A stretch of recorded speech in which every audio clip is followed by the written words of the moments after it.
Hi students, இன்னைக்கு நம்ம class 10th maths relations and functionsல exercise 1.1ல second sum பார்ப்போம் இந்த வீடியோல. Let a is equal to 1, 2, 3 and b is equal to x. X is a prime number less than 10. x ன்னு கொடுத்திருக்காங்க. அந்த x is a prime number less than 10. So நம்ம b நம்ம find out பண்ணிக்கணும். So என்ன கொடுத்திருக்காங்க? a is equal to 1, 2, 3 and b is equal to x ன்னு கொடுத்திருக்காங்க இல்லையா? So prime number na 2 3 5 7 1 வராதீங்க 1 வந்து neither a prime number nor a composite number prime numberம் கிடையாது composite numberம் கிடையாது so 2 3 5 7 9 வராது இதுல உங்களுக்கு odd numberல தான் அதெல்லாம் வரும் ஓகே இதுல வந்து prime numberனு கொடுத்திருக்காங்க so அந்த நம்பராலயும் 1 ஆல மட்டும் தான் உங்களுக்கு இதெல்லாம் டிவைட் பண்ண முடியும் so அது prime number இத எழுதியாச்சு இப்போ a cross b கண்டுபிடிப்போம் a cross b so 1, 2, 3 b வந்து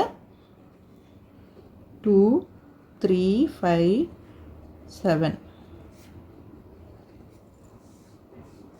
இப்போ கண்டுபிடிக்கலாம் ஃபர்ஸ்ட் ஒன்னோட இது எல்லாத்தையும் பேர் பண்ணிடுங்க 1, 2 1, 3 1, 5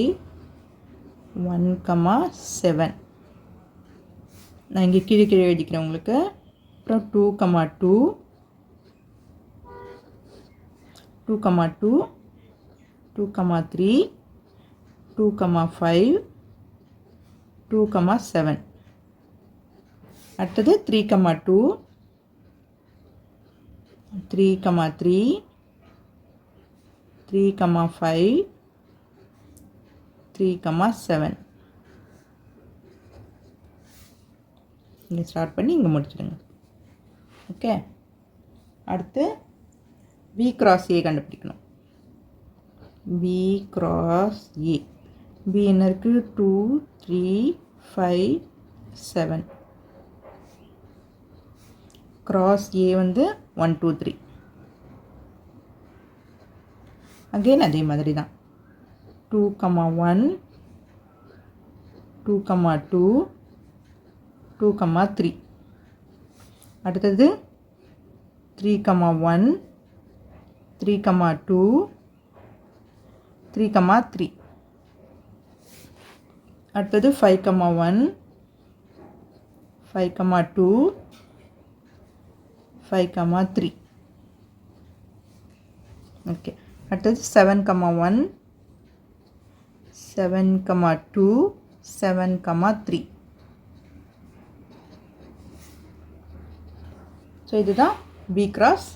a இதில் நம்ம கண்டுபிடிச்சாச்சு ஸோ இந்த வீடியோ உங்களுக்கு யூஸ்ஃபுல்லாக இருந்ததுன்னா சப்ஸ்கிரைப் பண்ணிவிட்டு பாருங்கள் மறக்காமல் உங்கள் ஃப்ரெண்ட்ஸோடையும் ஷேர் பண்ணிவிட்டு பாருங்கள் உங்களுக்கு டவுட்ஸ் ஏதாவது இருந்தால் கமெண்ட்ஸில் கேளுங்க கிளியர் பண்ணுறேன் ஓகே ஸ்டூடெண்ட்ஸ் தேங்க்யூ